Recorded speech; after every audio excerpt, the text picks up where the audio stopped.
Welcome guys, we're going to learn today about what is called the sine rule. Now the bigger picture today is that we're starting to learn how to use trigonometric ratios to solve triangles that are not right triangles. And in fact, you can see that the goal here is that you're going to use the sine rule to solve non-right triangles. Alright, now it will work for every non-right triangle, and that's part of what we'll talk about. But nevertheless, the sine rule is a way to solve triangles, find missing sides and missing angle measures when you have a non-right angled triangle. Now, what is the sine rule? The sine rule is going to be an equation that you're going to have to know, kind of like you would know Pythagorean theorem, or the fact that the sine of theta equals the opposite leg over the hypotenuse, that kind of thing. Okay? But again, it works for non-right triangles. I have a non-right triangle drawn here, and in order to show you the sine rule and have you understand why it is you're doing what you're doing, I need to do a derivation for you, a quick derivation. And so I'm going to do that here. What we're going to try to do is we're going to try to come up with a formula that relates an angle and a side, and in fact a side and an opposite angle, to another side and an opposite angle within a single triangle. Alright, that's the way this is going to work out. And we're going to have to use right triangles to derive this formula, but then we won't have to use right triangles anymore. Now, how do we get right triangles from this non-right triangle?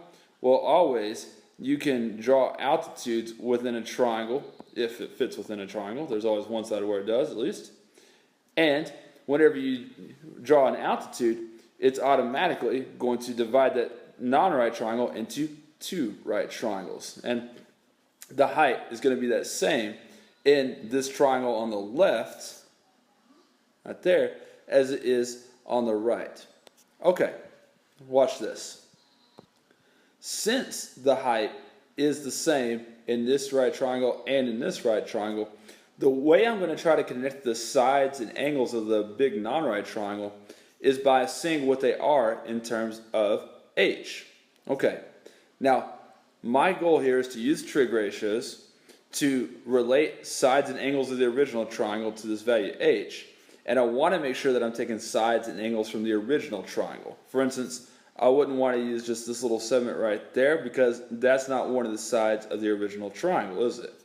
Alright, look at the triangle on the left. Let's highlight that. I want you to look at this triangle first. Within that right triangle, can you see how angle A is one of the angles for the original triangle? And then the side length B is one of the sides of the original triangle ABC? Well, I'm going to make a trig ratio to relate those two things. And that trig ratio would simply be a sine ratio. I could say that the sine of angle A is equal to its opposite leg, which is h. The h stands for height, not hypotenuse here, right? Stands for is equal to h over b. Very similarly, in the smaller, well, it looks smaller, we don't really know, but in the other right triangle, I can use side A from the original triangle and angle B from the original triangle and relate them to the height with another sine ratio. I can say the sine of angle B is equal to h over A. Now, within each of these trig ratios that I made, we've got that value h. And so what I'm going to do is I'm going to solve each of those trig ratios for h and then set the results equal to one another. Here on the left side, we'll find out that h is equal to b times the sine of a. And in the ratio on the right, or the proportion on the right, really, we're going to find out that h is equal to a times the sine of b, which then means that b sine a is equal to a sine b, right? Just set these two values equal to one another in order to make that work. Alright, now one last thing. What I would like to do, even though I can't get any single variable really in a useful position on its own, I'm going to try to make it so that I've got the same letters, so to speak, on one side of the equation. So I've got a capital angle A right there, and I've got a lowercase a. I've got a capital angle B, and I've got a lowercase b for a side length. What I'm going to do is I'm going to divide both sides of the equation by the signs in the equations. Now, first let's divide both sides of the equation by the sine of A. On the right side of the equation, then, I would end up with an A over sine of B. Okay? So, A over sine of A. I'm going to come back and tell you what I did with the sine of B in a moment. And on the right side, the left side of the equation, if you divide by the sine of A cancels, don't you? Well, then I'm going to do the same thing with the sine of B. I'm going to divide both sides by the sine of B, which will cancel out the sine of B on the right side of the equation. And on the left side, that would just leave you with B over sine B. Okay, and within that, I've just come up with what is called the sine rule. For any triangle, right triangle, acute triangle, obtuse triangle, doesn't matter, this following statement of proportionality is true. The ratio between any side and the sine of its opposite angle is always equal to one another. Now you see how in our equation we had an A over sine A? A is the side that's opposite of angle A, isn't it? And that ratio is equal to the ratio between side B and the sine of its opposite angle. And by extension, we could say that both of those ratios are equal to the ratio between side C and the sine of its opposite angle, C. So we can use proportions and trigonometry to be able to find missing measurements in non-right triangles. Let me put that to practice for you now. We're going to solve some triangles using the sine rule if it's possible, and if it's not possible, we'll make sure we note that it's not possible. And here's what you have to do in order for it to be possible to use the sine rule to solve a non-right triangle. You have to know one side length and opposite angle measure here. And in this case, we do know one side length and its opposite angle measure. Alright, now I'm going to use lowercase letters to represent the unknown side lengths that we are looking for here. We're trying to find this side R, and we're trying to find this side P, and we're trying to find this other angle R right here as well. Okay, now how are we going to do this? Well, one of those measurements does not require us to use the sine rule. You know that the sum of the angle measures in a triangle is always 180 degrees, so we can add up the 44 and the 19, that's 63, and we can figure out the angle R is 117 degrees.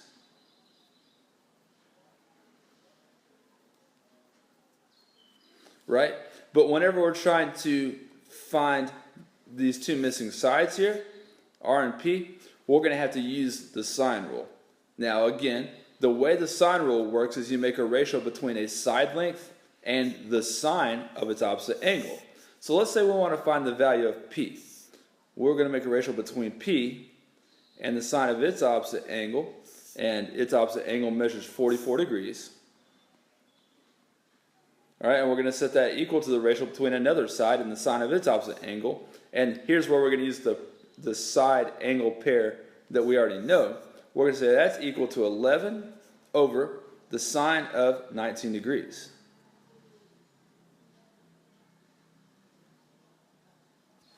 Okay, and here, to get P by itself, all I've got to do is multiply both sides by the sine of 44, correct? And that would give me this, and P would equal 11 sine 44 degrees over sine 19 degrees. Now I want you to use your calculators and figure out what that value is equal to, but I want you to make sure you store that value in your calculator just in case we need it for later on. Alright, go ahead. To three significant figures, we're going to find that side P is about 23.5, and we'll just make sure we use the units that were shown in the diagram, 23.5 millimeters. Now, let's go ahead and try to find the value of R. In order to do that, we're going to make a ratio between R and the sine of its opposite angle. So we'll have R over the sine of 117 degrees equals, and now that we know two pairs of sides and their opposite angles, we could either use side P and angle P or side Q and angle Q. I would recommend using side Q and angle Q because those were exact values, whereas side P was an approximate value. Though you did save it hopefully on your calculator to 10 significant figures, so it could be okay to use it. All right, but anyway, I'm going to set this equal again to 11 over the sine of 19 degrees. And then again, I can multiply both sides by the sine of 117 to get that out of the denominator. So r would equal 11 sine of 117 over the sine of 19 degrees. And let's approximate the three significant figures again. And you find that r is approximately 30.1 millimeters, excuse me. Okay, so very easy to use the sine rule to find missing side lengths, right? Now, I want to make note of a couple things as we go through. The original triangle had the measurements that were given to us in black, and what I want to point that out for is I want to tell you what kind of measurements were given to you, because this is important to know whether you can use the sine rule or not. What this particular triangle was is what I would call an angle-angle side triangle, meaning that we were given two angle measures and we were given one side length, but that side was not the included side. It was not the side that connects the two angles. So an angle-angle side triangle, and whenever you have an angle-angle side triangle, you can always use the sine rule to solve that triangle. Okay, let's go on to another one. Now, feeding off of that same train of thought, this is a side angle side triangle. You see I was given two side lengths, and I was given their included angle measure, the angle that was formed by those two pairs of sides. Oh, first of all, is it possible to solve this triangle using the sine rule? No is the answer. Do you see why? We know angle M, but we don't know side M. We know side N, but we don't know angle N. We know side L, but we don't know angle L. So, it is not possible to solve a side angle side triangle using the sine rule because you don't know any sides and opposite angle measure pairs. All right, so not possible is what we're going to write there. We're going to learn how to use the cosine rule later on to be able to solve a side angle side triangle. Okay, well, this one will be solvable. This is an angle side angle triangle. This time you have two angles, and you're given one side length again, but that side is the one that connects the two angles, isn't it? All right, so that's why it's angle side angle instead of angle angle side. And you might tell me, hey, Mr. Klinkerman, we don't know any sides and their opposite angle measures. But unlike in this picture over here, we can figure out one more measurement than what is given to us in this picture because we're given two angles here. And whenever you're given two angles, we can do like what we did in example A, and we can just add them up, subtract from 180 to find the third angle. So those add up to 142. That means angle E is 38 degrees. And make sure you write that down because that's one of the missing measurements that we had to find. And now we do know one angle and side pair, the opposites from one another, right? So, well, what else do we need to find? We need to find side F right there, and we need to find side G right there, and we need to use a sine ratio to find each of those things. For side F, let's just go alphabetically. We can make a ratio between F and the sine of 41 degrees, and we can set that equal to the ratio between 10 and the sine of 38 degrees. Now I'll let you figure out what that is here in a minute. I'm going to go ahead and make up the other equation that we can use to find G as well. We can make a ratio between G and the sine of 101 degrees, its opposite angle, and also set that equal to 10 over the sine of 38 degrees. Now you saw the algebra involved in solving these proportions in the last example, so go ahead and follow through. And I'm just going to tell you what the answers are in a moment, and you can pause and then check to make sure that you got the right answer. Go ahead, try that. And hopefully what you have found is that F is approximately 10.7, measuring that in millimeters again, and G is approximately 15.9 millimeters.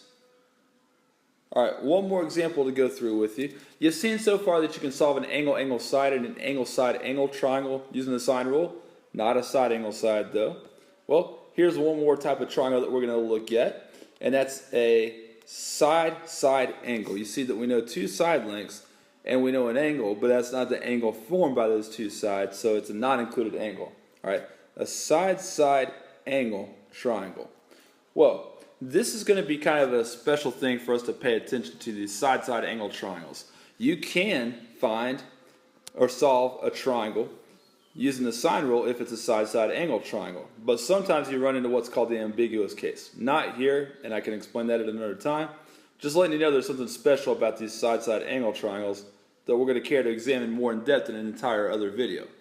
But we do know one side and opposite angle pair. We know this is 96 degrees, and we know that's 25 degrees, right? So, that highlighting isn't very good, is it? Or I guess my highlighter doesn't want to do any better than that. Okay, we need to find still three measurements. We need to find angle A and angle C, because we only know one angle this time. And we still need to find out what side A is. Now I'm going to start off with side A, because that's the easiest one. You know how to do that already. You would just say A. Oh, can we do that? Yeah. No, hold up. We're not going to find side A first, and why not? Well, we don't know angle A, do we? And if we don't know side A, we can't find angle A, and vice versa using the sine rule. The only other measurement we're given besides the two that I highlighted is the length of side C right here. So actually what we're going to do first is we're going to find the measure of angle C. Now, you remember how the sine rule was A over sine A is equal to B over sine B? Well, it turns out you can always flip that anytime you want to. With any proportion, you're always able to flip the ratios on either side, or in other words, equate the reciprocals of those ratios. And why do I tell you that? Well, whenever I'm trying to find an angle measure, I prefer to put the angles on top. I like my unknown value to be on top in the proportion. And I'm trying to find an angle measure this time. So what I'm going to do is I'm going to say the sine of angle C over its opposite side 18 is equal to, and then I'll do the sine of 96 degrees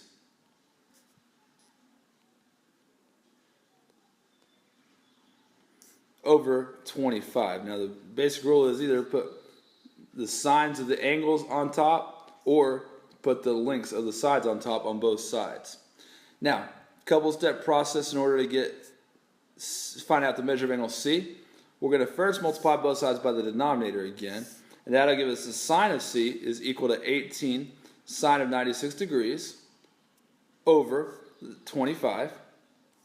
And then if that's what the sine of C is equal to, you know that C then would be equal to the sine inverse of 18 sine 96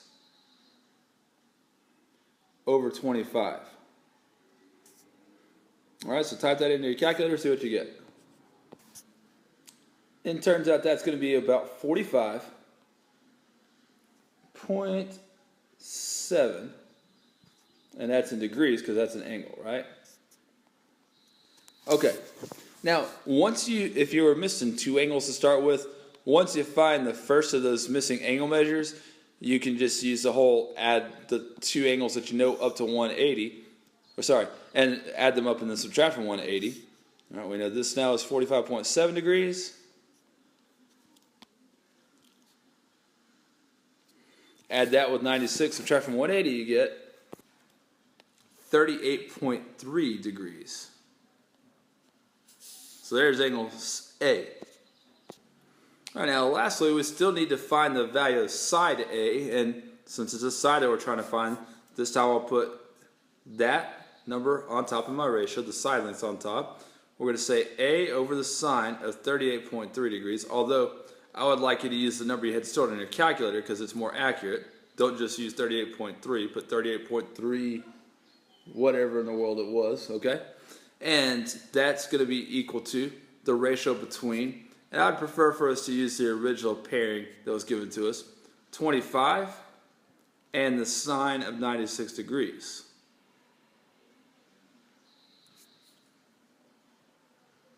Alright, so then A, you know how to solve that, would be approximately 15.6 centimeters. Now you know how to solve SSA, ASA, and AAS triangles using the sine rule. We'll again continue and learn the cosine rule to solve other types of triangles at a later time. There's more videos that we have to talk about with the sine rule as well. Alright guys, this is your first adventure into non-right triangle trigonometry. Appreciate your attention. Hope this helps you out a lot. See ya.